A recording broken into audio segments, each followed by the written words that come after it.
Alors ce bateau, c'est pour quoi faire? Passer du bon temps sur l'eau et partir loin si on veut et se faire plaisir autant à naviguer qu'à l'escale. Et on peut pas faire de course avec? Il n'est pas fait pour la jauge, donc forcément il aura du mal à sauver son rating en temps réel. C'est un bateau qui sera forcément performant par rapport à des tailles équivalentes d'IRC. Un bateau pour voyager, ça veut dire qu'il y a des gros réservoirs? Un bateau en fait pour voyager, c'est un bateau qui a du volume. Et comme il est puissant de forme, du coup on met un peu moins de lest, donc il a un déplacement global assez léger. Il a beaucoup de toile, mais par sa largeur il a beaucoup de puissance. Donc là on a fait un dessin qui soit à la fois assez profond devant pour pas trop mal passer dans la mer formée, au près notamment, et qui soit aussi véloce dans les petits airs à peu près à tous les angles, et qui soit quand même puissant pour accepter d'être chargé, stable et rapide. Dès qu'il y a de l'air, effectivement, pour faire des vitesses moyennes assez élevées, pour faire des longs parcours. Et aujourd'hui, JPK est surtout connu pour faire des bateaux de régate, des bateaux qui marchent.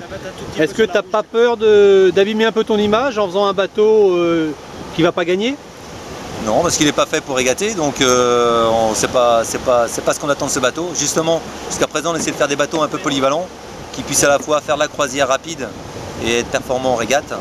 Et on se rend compte qu'aujourd'hui, la régate tellement exigeante pour gagner, il faut faire beaucoup de sacrifices à la croisière.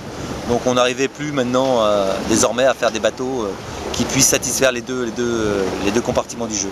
Donc on a choisi maintenant de faire une gamme de bateaux de régate purs, sans concession, spécialement à la croisière, et une gamme, ça c'est le premier a priori qu'on lance, on verra derrière ce qu'on fera, mais un autre type de bateau qui soit 100% conçu pour la croisière, sans concession du tout à la jauge. Et ça donne beaucoup plus de liberté pour le dessin, pour la construction, et surtout on a beaucoup plus de volume pour un déplacement inférieur.